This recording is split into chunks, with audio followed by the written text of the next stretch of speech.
Donc oui, donc je vais vous parler du projet DESI. Donc tout d'abord, je vais me présenter, donc Samira, je travaille depuis 1 an sur ce projet-là. Pour en dire un peu plus sur moi, j'ai 8 ans de SS2I et dans une autre vie, vu que j'ai une formation universitaire, j'ai fait de la recherche en biologie. J'ai rejoint l'équipe DESI il y a 1 an, donc c'est une équipe assez ouverte avec un certain nombre de contributeurs, avec des degrés d'implication plus ou moins importantes, et c'est un projet qui est ouvert, donc n'importe qui est intéressé par le sujet, par une brique en particulier, par de la documentation ou autre, peut intervenir sur ce projet. Donc pour préciser, en fait, on est un réseau ouvert de personnes et d'organisations qui sont engagées en fait à construire ce qu'on appelle les internets de l'énergie pour gérer donc cette ressource terrain commun. Pourquoi gérer l'énergie comme un commun et qu'est-ce qu'un commun ? Donc un commun, c'est une ressource qui est partagée avec une communauté de contributeurs qui vont en définir les règles d'usage. Et pourquoi aujourd'hui on se pose la question d'utiliser, de gérer cette énergie, cette ressource comme un commun ? C'est qu'en fait, on pense aujourd'hui que l'énergie, c'est quelque chose d'illimité, très peu cher, mais en fait, c'est qu'une vision très réduite de la réalité, puisqu'en fait l'énergie, même les énergies renouvelables qu'aujourd'hui on le vend en poupe, il y a quand même un coût, par exemple pour l'énergie solaire, il y en a besoin de panneaux photovoltaïques, et pour fabriquer ces panneaux photovoltaïques, il y a besoin d'éléments qui sont des ressources plutôt limitées. Donc c'est pour ça qu'au-delà de l'utilisateur de cette ressource, on a besoin aussi de citoyens qui vont s'engager pour justement définir le mode de gouvernance de cette ressource dans le cadre des modes de vie durables. Donc notre point de départ, ça va être de reconstruire le lien entre les consommateurs et les producteurs, parce qu'aujourd'hui, on n'a pas une bonne connaissance justement d'où vient l'énergie. Moi, personnellement, je paye juste ma facture, mais je ne me suis jamais trop posé de questions. Je pense que les personnes en situation de précarité sont peut-être plus à même à s'en rendre compte de cette problématique-là. Donc là, notre objectif, c'est pour justement permettre cette gestion en tant que ressource partagée, impliquer un peu plus les utilisateurs, les consommateurs et les producteurs. Sauf qu'aujourd'hui, on est dans un contexte avec les énergies renouvelables, on va avoir, alors d'un côté des infrastructures physiques distribuées, parce qu'on va avoir au niveau du territoire, si on prend l'exemple du territoire français, un certain nombre de territoires sur lesquels on va avoir des sources d'énergie renouvelables, alors éolien, solaire, etc. C'est l'utilisation de cette énergie, donc les données énergétiques, donc les données de consommation et de production, vont nécessiter également un système, une infrastructure appropriée. Et l'ensemble de ces éléments peut aussi nous permettre de créer des places de marché locales où justement on pourra échanger de l'énergie. Et c'est là le rôle de DESI. Et justement, sur cette base d'une infrastructure physique et de données distribuées, on va retrouver certaines technologies, donc, comme les technologies de registres distribués de blockchain telles qu'Ethereum, qui peuvent apporter des réponses à ces problématiques, puisque les technologies blockchain ont cette particularité d'être des technologies distribuées. Et elles vont par ailleurs nous permettre aussi d'automatiser ces transactions via des programmes qu'on appelle des smart contracts. Donc c'est pour ça que dans le cadre du projet DESI, donc dans le cadre de la mise en place de cette gestion de l'énergie en tant que commun, on s'est interrogé sur l'utilisation de ces technologies telles que Ethereum notamment. Alors je ne sais pas si vous êtes tous familiers avec la blockchain ou pas du tout. Vous avez au moins dû entendre au moins une fois le nom, parce que c'est un peu à la mode en ce moment. Donc je ne vais pas trop rentrer dans le détail, je vais juste expliquer très rapidement pour que ça donne un petit point de départ. Je vais vous montrer un schéma qu'on retrouve assez facilement sur Internet qui a été fait par Blockchain France. Qu'est-ce qu'un registre distribué ? En fait, on va avoir un utilisateur A qui va faire une transaction envers B. Donc cette transaction est envoyée sur le réseau et regroupée dans un bloc. Ce bloc va être validé par les nœuds du réseau au moyen de différentes techniques cryptographiques. Une des techniques qui est utilisée, vous avez peut-être entendu parler, c'est le proof of work. Donc il y a ses avantages et ses limites. Et une fois que ce bloc a été validé par les mineurs, il est ajouté, d'où le nom de blockchain, c'est une chaîne de blocs. On va retrouver les transactions. Et c'est une fois que cette validation a été opérée que B va recevoir sa transaction. Donc, parmi les technologies justement, qui sont utilisées pour valider les blocs, donc on a justement la technologie de consensus qui s'appelle le proof of work, qui consiste en fait à prouver que on a validé le bloc en résolvant un problème mathématique. En fait, c'est de trouver un nombre qui s'appelle le nonce. Donc en fait, on doit trouver un nombre qui commence par un nombre défini de 0. Donc c'est en fait des calculs, on doit tester un certain nombre de combinaisons pour trouver ce hash. Et la sécurité provient du fait que tous les blocs vont en plus être liés par le hash du bloc précédent. Donc c'est une des sécurités par la blockchain. Donc voilà pour, on va dire, quelques éléments de base. Il faut savoir qu'on a plusieurs technologies blockchain, on a plusieurs technologies de consensus de validation des nœuds, mais je ne vais pas trop rentrer dans le détail. En tout cas, dans le contexte de DAISY, ce qu'on utilise, c'est Ethereum. Et le point sur lequel on veut insister, c'est que ces technologies, donc, elles apportent... Alors, c'est une collection de technologies qui existaient déjà, qui ont été rassemblées, et qui ont une certaine philosophie qui est justement très intéressante pour nous. Donc, en tant que telle, une technologie blockchain seule, ça n'a pas trop d'utilité. Par contre, on peut déjà s'appuyer sur la philosophie de cette technologie, parce qu'elle peut nous aider à mettre en place justement ces infrastructures de données dans le cadre justement du domaine énergétique. Donc, notre point de départ, c'est d'effectuer le POC suivant, à savoir, on a 2 maisons, et l'objectif, ce serait de les connecter. Donc, on a Bob qui consomme de l'énergie, donc il peut avoir une éolienne, ou pas du tout, hein. Et à un moment donné, il a besoin d'acheter de l'énergie. Donc, au moyen des données qu'on va récupérer via un certain nombre de capteurs, on va pouvoir, via un programme, donc le fameux smart contract, mettre en place des règles qui vont pouvoir permettre à Bob d'acheter de l'énergie à Alice, puisque Alice, elle a un panneau photovoltaïque, elle génère peut-être plus d'énergie qu'elle en consomme, ou elle est peut-être partie en vacances, donc son panneau solaire, elle ne consomme pas toute l'énergie. Donc à ce moment-là, elle va proposer à ses voisins d'acheter l'énergie. Donc ça, c'est le POC qu'on souhaiterait faire. Donc pour faire ceci, on est en train de travailler sur un certain nombre de prototypes, donc des petits prototypes. Pour l'instant, on n'est pas encore à l'échelle de tester au niveau d'une maison. Et pour ce prototypage, on s'appuie donc à la fois sur une partie hardware, alors open source, hein, c'est un des aspects du projet DAISY, c'est que l'ensemble des technologies qu'on utilise sont open source. Donc il y a 2 types de capteurs qu'on peut utiliser, donc Citizen Watt, Open Energy Monitor. Alors Open Energy Monitor qui est un peu plus connu, donc ça peut peut-être vous parler, donc qui s'appuie sur les cartes qu'on connaît tous, hein, Raspberry, Arduino. Là c'est un Pine64, donc c'est une alternative au Raspberry qu'on a utilisé à un moment donné. Donc sur cette partie hardware, on a une partie software qui va être justement de s'appuyer sur ces technologies blockchain et aussi sur donc notre capteur. Donc nos capteurs nous permettent de récupérer la donnée énergétique, de faire du monitoring. Sur la partie blockchain, on va avoir un smart contract sur lequel on va définir un certain nombre de fonctions qui vont nous permettre de récupérer ces données énergétiques et en fonction des données, opérer des transactions entre 2 paires. Et pour visualiser ça, il y a une petite interface web qui nous permet de voir les transactions qui se font au fil de l'eau. Donc ce qu'on a réalisé dans le cadre de nos premiers prototypes, hein, donc c'est des prototypes assez modestes, hein, pour le moment, l'objectif étant de s'approprier les technologies, de comprendre comment ça marche, d'essayer de se confronter aux différentes limitations. Donc voilà à quoi ressemble un capteur Citizen Watt. Donc c'est une association à Paris qui les a créés, qui les a mis à disposition. Donc tout est open source, documenté, open hardware. Donc on est en capacité de refaire l'ensemble du capteur, justement participer à cette phase d'assemblage. Alors c'est des capteurs dits non invasifs, c'est-à-dire que contrairement à Linky, on va utiliser là alors Linky c'est le compteur connecté qui, je pense pareil, fait aussi assez de bruit en ce moment, donc c'est assez médiatisé. À l'aide d'une pince ampère-métrique, on va mesurer les données. Donc là on a la partie capteur, on va avoir nos cartes sur lesquelles on va installer l'application qu'on a vue tout à l'heure, donc le Citizen Watt. Et ensuite, on va récupérer ces données. Donc, on s'appuie, alors pareil, dans le cadre de notre expérimentation, sur une blockchain dite locale, c'est-à-dire qu'on ne s'appuie pas pour l'instant sur la blockchain publique Ethereum, parce qu'on est en phase vraiment d'expérimentation.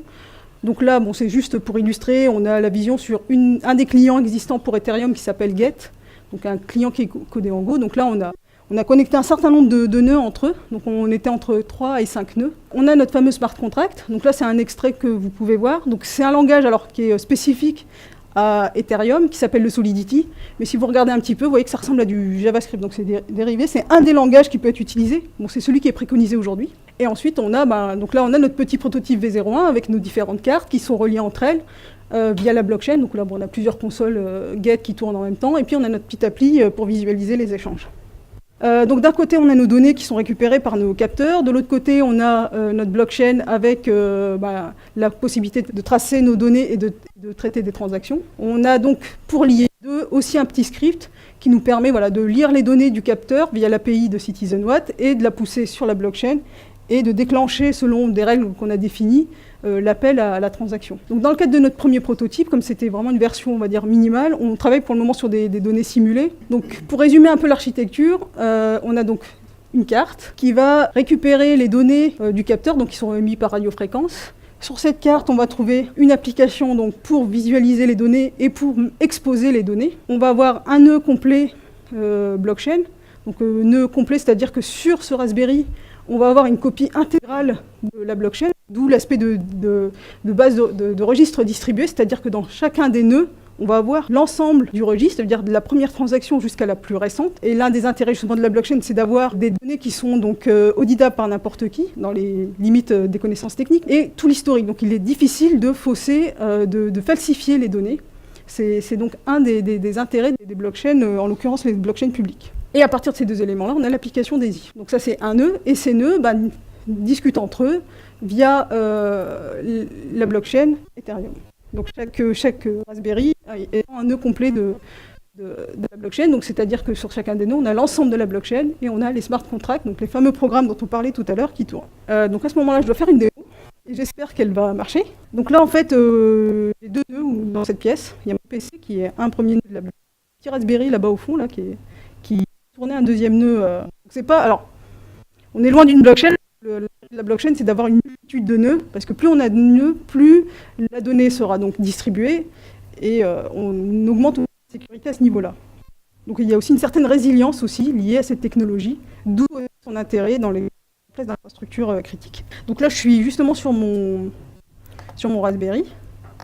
Donc, j'ai mon CitizenWatt qui tourne normalement, donc toutes les 8 secondes, je crois, il m'affiche de la donnée. Donc c'est purement simulé pour le moment. J'utilise un autre. Alors, je vous ai montré tout à l'heure un client qui s'appelait Get, donc qui est codé en Go. On utilise aussi d'autres types de clients. Alors moi, je préfère Parity parce que je le trouve plutôt pas mal.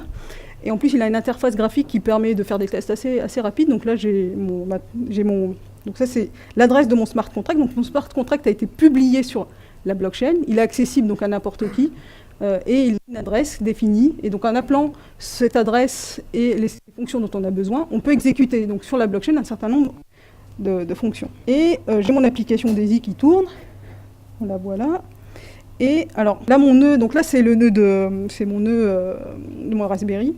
C'est un nœud que j'ai défini comme étant un producteur, donc il est censé produire de l'énergie. Donc ce que je voudrais juste faire, c'est déjà me connecter dessus. J'ai donc le fameux script qui fait le lien justement entre la blockchain et les données énergétiques, qui va lire les données et normalement mettre à jour ma blockchain si j'ai pas eu de soucis entre-temps. Et donc je vais lancer mon deuxième nœud, donc mon PC. Donc là, j'ai le CitizenWatt qui tourne aussi sur cette machine. L'un des objectifs donc, de l'association qui a mis en place CitizenWatt, c'était de permettre aussi aux utilisateurs d'avoir la main sur leurs données. Donc les données ne sont pas stockées sur un serveur, ils vont retrouver leurs données. Et donc là, ce que je vais faire, c'est que je vais me connecter. Donc bon, je vais vérifier que mon CitizenWatt tourne bien. J'ai CitizenWatt ici.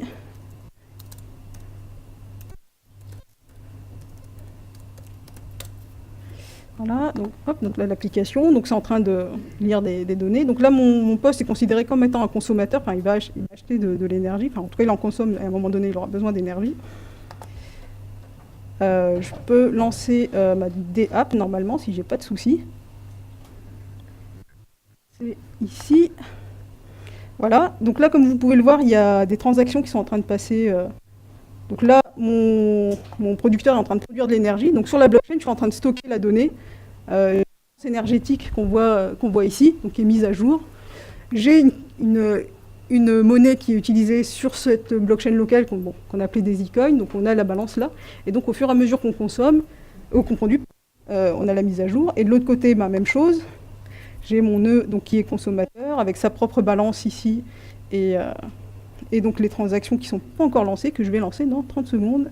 Bon, il y a encore du travail sur l'interface, il y a encore du travail dessus. Donc logiquement, d'ici quelques minutes, on devrait voir cette balance, elle commence à diminuer parce que je suis en train de consommer de l'énergie.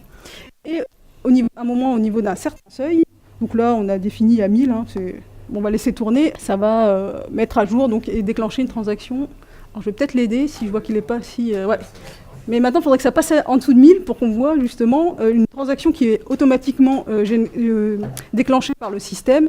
Et donc on va voir à la fois les balances énergétiques ici augmenter. Voilà, bon là elle diminue encore parce que c'est pas encore déclenché.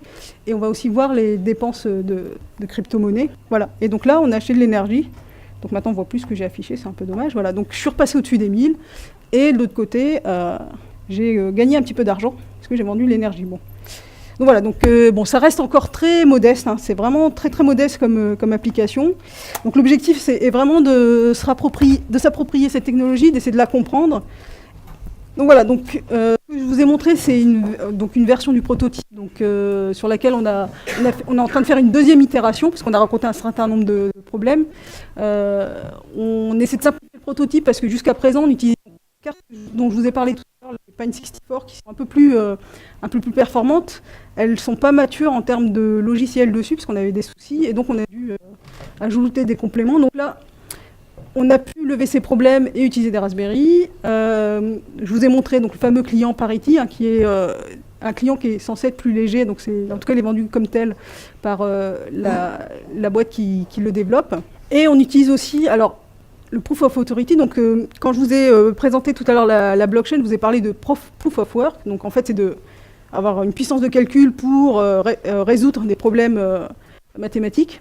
Le problème, c'est que sur des Raspberry, si on a une blockchain juste constituée de Raspberry, c'est pas top. Même avec mon PC, ça rame un petit peu pour valider les blocs. Donc, comme on est dans un contexte d'expérimentation, on utilise une autre méthode de consensus qui a été mise à dispo très récemment, qui s'appelle le Proof Authority. En fait, tout simplement, je vais définir un certain nombre de nœuds comme étant des validateurs. Et ils vont, dès qu'ils reçoivent une transaction, valider. Donc ça, c'est bien pour un usage, on va dire, d'expérimentation. Après, sur quelque chose de poussé un peu plus, on va dire, si on veut pousser ça par exemple, en prod, il y a encore du travail à faire, puisque le consensus étant un des points structurants. Mais pour là, ça nous aide juste. Voilà, donc ça, c'est pour la partie simplification du prototype. Pour l'instant, notre prototype est très simple. Hein, comme il n'y a pas beaucoup de nœuds, on va chercher l'énergie au plus proche, c'est-à-dire le deuxième nœud. Là, la blockchain, j'avais que 2 nœuds.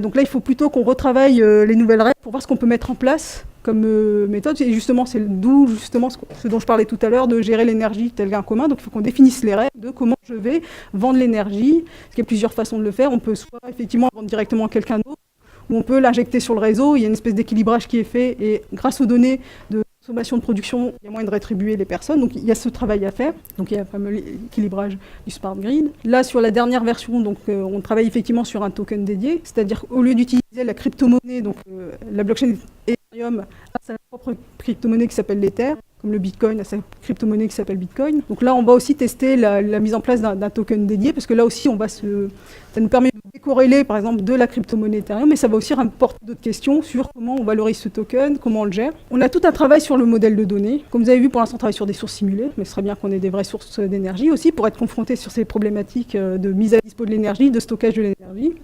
Et puis, il y a un point très important qui concerne la sécurité, et à plusieurs niveaux.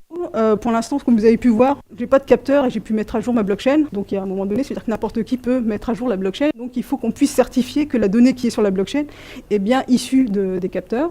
Puis, il y a d'autres points de sécurité qu'il faut aussi traiter. Donc, comme je vous l'ai indiqué, on travaille sur des technologies open source et tout ce qu'on fait est open source. Donc, vous pouvez retrouver l'ensemble de ce qu'on fait, notre état d'avancement sur GitHub. Donc, si ça vous intéresse de jeter un petit coup d'œil, de contribuer ou de nous remonter des remarques sur telle ou telle utilisation, il n'y a pas de souci. L'objectif, c'est justement de partager, nous, ce qu'on a pu identifier et voir ce qu'on peut apprendre les uns des autres. Et justement, par rapport aux points qu'on a appris, comme je disais en démarrage tout à l'heure, quand je montrais la slide de la blockchain, quasiment tout le monde a déjà entendu le mot blockchain à un moment donné. Donc la blockchain, aujourd'hui, elle est partout, hein, mais tellement partout qu'en fait, on cherche des utilisations à la blockchain au lieu de partir du problème. On dit, j'ai envie de faire un POC sur la blockchain, je ne sais pas sur quoi, mais je vais faire mon POC sur la blockchain. Donc là, la question est aussi de savoir où on positionne la blockchain dans notre cas d'usage. Est-ce que c'est intéressant? Est-ce qu'on s'appuie à 100% sur la blockchain? Est-ce qu'on s'appuie à 50% sur la blockchain? Aujourd'hui, notre prototype, il s'appuie en partie sur la blockchain, mais une partie de l'automatisation, c'est des scripts Python. Donc après, est-ce qu'on pousse tout en poussant à l'extrême ce qu'on appelle aujourd'hui les DAO? Donc c'est des organisations autonomes décentralisées, c'est-à-dire que c'est des organisations sur lesquelles on va mettre en place un certain nombre de règles. Donc ces règles vont être codées dans des smart contracts, qui vont être poussées sur la blockchain et on va avoir toute une autonomie. Là, pour le moment, c'est pas le cas, mais c'est aussi quelque chose qu'on aimerait expérimenter pour voir les limites et les avantages de ces technologies. Donc voilà, donc déjà, c'est savoir à quel niveau on positionne la blockchain, si on en a vraiment besoin, est-ce que c'est la technologie la plus appropriée. Oups, je suis allée trop vite. Après, il y a une problématique de coût. Qui dit transaction dit des frais de transaction, puisque les transactions sont validées par des mineurs qui sont donc rétribués. Il y a une incentive pour chaque mineur. Donc, à chaque fois qu'on a une transaction, il y a un coût. Aujourd'hui, les blockchains, par exemple, si on prend l'exemple de Bitcoin, c'est connu pour être moins cher en échange lorsqu'on fait un transfert par rapport à des transferts plus classiques comme Western Union ou compagnie où on a des frais super importants. Donc sur Bitcoin, c'est moins important, mais il y a quand même ce coût. Et si on est sur une interaction continue, c'est un coût qui n'est pas négligeable. Donc c'est quelque chose qu'il faut qu'on intègre pour voir, soit en retravaillant la façon dont on va interroger la blockchain, soit en faisant en sorte qu'il y ait le moins d'interactions possible. Là, sur notre premier prototype, on était sur un fonctionnement en temps réel. Il faut savoir que les validations des transactions, ça prend du temps. Sur la blockchain publique Ethereum, ça prend environ 15 secondes. Par exemple, sur Bitcoin, ça prend 10 minutes. Donc, pour faire du temps réel, ce n'est pas la technologie la plus appropriée. Donc, c'est là aussi où il faut qu'on se pose la question de qu'est-ce qu'on a envie de faire. Est-ce qu'il faut qu'on reste sur du temps réel ou pas? Il y a plusieurs façons de voir. Mais d'un autre côté, on a aussi des évolutions qui sont en cours pour améliorer ce délai de validité. Notamment ce qu'on appelle les transactions off-chain. Ça veut dire qu'un certain nombre de transactions vont se faire en dehors de la chaîne. Et donc, ça sera beaucoup plus rapide que sur l'ensemble de la chaîne via des transferts de tokens. Bon, il y a une technologie qui s'appelle Raiden, si vous voulez regarder un peu plus dans le détail. Ensuite, dans la problématique de stockage, en tant que telle, la blockchain, ce n'est pas une technologie pour stocker des quantités importantes de données. Donc c'est là aussi où il faut qu'on se réfléchisse sur le positionnement de cette technologie dans le projet DAISY, où on fait pointer les données. Ça revient aussi au slide précédent où on réfléchit à retravailler le modèle de données pour voir ce qu'on fait porter par la blockchain. Et enfin, les communs, c'est une opportunité justement pour travailler sur ces technologies émergentes, pour voir ce qu'on peut justement en tirer, alors ce qu'elles peuvent nous apporter, et comment on peut avoir justement ces échanges entre cette gestion des ressources partagées et puis ce que peuvent nous permettre les technologies. Et un point quand même qui est très important, c'est que ça reste quand même des technologies encore jeunes. Moi, je travaille sur le projet DAISY depuis 1 an et j'ai vu une grosse évolution. C'était au départ très difficile. Lorsqu'on a travaillé avec les Raspberry, les Pi, on a eu beaucoup de difficultés. Donc il y a encore beaucoup de questions à résoudre. Tout à l'heure, je vous parlais du Proof of Work. C'est le système de consensus historique de la blockchain sur Bitcoin et Ethereum. Et aujourd'hui, il y a des réflexions pour basculer ce qu'on appelle le Proof of Stake, donc la preuve d'enjeu. C'est-à-dire qu'on va partir du principe, on va dire que les validateurs vont avoir un certain nombre de tokens en leur possession. Et donc, ils ne vont pas jouer contre le token, puisqu'il va être dévalorisé. Donc, c'est eux qui vont valider et qui vont apporter cette sécurité à la validation des transactions. Donc, il y a ce travail sur trouver des méthodes de consensus moins coûteuses en énergie. Parce que le Proof of Work, aujourd'hui, ça demande, en tout cas sur le Bitcoin, ça demande des capacités de calcul énormes, tellement énormes qu'aujourd'hui, on observe une concentration des nœuds, on a des fermes de minage, ce qui devient un petit peu à l'opposé de la philosophie initiale de la blockchain, qui est d'avoir un système le plus distribué possible. Voilà, donc c'est en constante évolution, et ça reste des technologies intéressantes, mais il faut rester assez critique et aussi voir ce qu'elles peuvent apporter selon les cas d'usage. Voilà, et puis vous pouvez retrouver toutes les infos, les liens. On a une base documentaire qui est ouverte, donc si vous voulez voir ce qu'on a pu faire, ce qu'on a pu apprendre, comment on travaille, vous avez toutes les infos sur le site. Voilà. Thank you.